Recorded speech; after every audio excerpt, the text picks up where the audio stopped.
Bonjour et bienvenue dans le journal Anti-Guyane de ce jeudi 4 février 2010. En Guyane, les prix des carburants ne sont pas prêts d'augmenter, une décision préfectorale qui s'explique par la fermeture depuis plus de 2 mois du pont du Larivot. En Guadeloupe, la 16e édition du Festival international du cinéma marquée par la présence de l'actrice américaine Angela Bassett aujourd'hui à la médiathèque du Lamentin. En Martinique, le président de la République confirme sa venue dans le département. Nicolas Sarkozy fera un passage éclair le mercredi 17 février 2010 de retour d'Haïti. Les prix des carburants n'augmenteront pas en Guyane, du moins pas dans l'immédiat. Depuis la dernière augmentation en octobre dernier, le litre d'essence coûte 1,32 € et celui de gazole 1,11 €. En raison de la fermeture du pont du Larivot à la fin du mois de novembre, le préfet Daniel Ferré a sagement décidé de surseoir aux réévaluations qui devaient intervenir depuis décembre. Il est vrai que les automobilistes qui se rendent à Cayenne doivent parcourir une 50aine de kilomètres supplémentaires en passant par la route de Montsinéry-Tounégrande. Depuis les barrages de fin 2008, contre les prix élevés des carburants, les présidents des conseils général et régional ont manifesté le désir de sortir du système de la SARA pour s'approvisionner ailleurs. La 16e édition du Festival international du cinéma de Guadeloupe, marquée par la présence de l'actrice Angela Bassett ce jeudi à la médiathèque du Lamentin. En provenance directe de Californie, l'invité d'honneur du FEMI 2010 a retracé son parcours et présenté ses multiples expériences cinématographiques avant de se livrer au jeu des questions-réponses avec un public tout acquis à sa cause. Entre séances d'autographes et interviews, Angela Bassett est revenue sur le soutien qu'elle apporte au Festival international du cinéma de Guadeloupe. Ça fait des années que je fais du cinéma et j'ai une certaine expérience, mais je préfère simplement apporter des conseils et dialoguer. Je ne veux pas passer pour un professeur qui se tient devant toi et qui te dit exactement ce que tu dois faire. Je suis toujours en train d'apprendre des choses et d'évoluer. L'industrie change tellement souvent, spécialement avec Internet.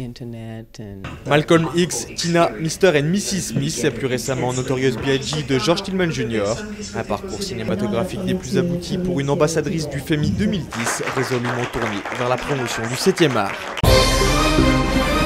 Comme annoncé la semaine dernière, le président de la République se rendra bien dans notre île ces prochains jours et la date de sa venue a été confirmée par les services de l'Élysée. S'il avait été un temps question d'une arrivée en plein carnaval, le Mardi Gras visiblement, ses conseillers ont travaillé dans le sens d'un report de ce déplacement qui devrait finalement intervenir le lendemain, mercredi 17 février au soir du mercredi des Cendres.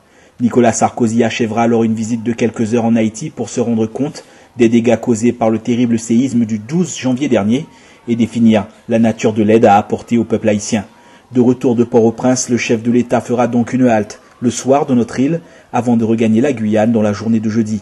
Il devrait être question de la mise en place de la prochaine collectivité unique dans ces 2 départements, qu'il s'agisse du calendrier et de la méthode retenue.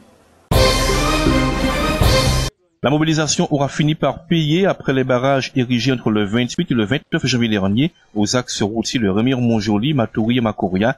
Les transporteurs ont reçu l'assurance d'être indemnisés. En raison de la fermeture du pont du Larivot, décidée par le préfet, l'État a donc reconnu qu'entre la fin du mois de novembre et la mi-janvier, les routiers n'avaient pu exercer dans des conditions optimales. En conséquence, près de 2 millions d'euros d'indemnisation sera versé à une centaine d'entreprises de transport. 7 500 € seront payés à celles qui possèdent un camion de plus de 19 tonnes et 15 000 € à celles qui en possèdent 2. Les opportunités d'investissement à Trinidad et Tobago largement abordées ce matin au World Trade Center à l'occasion d'un colloque dédié à la coopération économique. Un temps de dialogue entre porteurs de projets et experts de l'insertion régionale destiné à renforcer les échanges commerciaux entre la Guadeloupe et les pays de son environnement proche. La Business Development Company, l'organisme commercial officiel de promotion de Trinidad et Tobago, ainsi que l'Institut de coopération franco-caraïbe ont profité de cette rencontre pour évoquer partenariats économiques et projets de développement. Une coopération est notamment envisagée entre les 2 parties au niveau des secteurs sanitaires et agricoles et dans le cadre du lancement d'un programme de diversification énergétique. En attendant l'officialisation d'un accord économique, les principaux intéressés se retrouveront à Trinidad en mai prochain à l'occasion du Salon des technologies de l'information et de la communication, le grand forum interentreprises de la Caraïbe. La fusion entre la NPE et la CEDIC demeure une source de dysfonctionnement au sein de la nouvelle structure, appelée depuis Pôle emploi. C'est ce qu'affirme la délégation syndicale de la structure qui avait appelé à une mobilisation mercredi. Sous la houlette des syndicats CDMT, CFD, CGTM, FSM, les agents étaient appelés à manifester contre le manque de moyens humains et matériels à l'heure où la mission d'assistance et d'accompagnement des demandeurs d'emploi est en constante évolution, d'après les délégués syndicaux. Du côté de la direction, on affirme que le problème est connu et que des travaux sont en cours pour améliorer la situation, mais la procédure est longue dans le temps. De nouvelles actions dans les différentes agences du département ne sont pas à exclure prochainement tant que des mesures concrètes ne seront pas proposées au personnel, affirme-t-on de sources syndicales.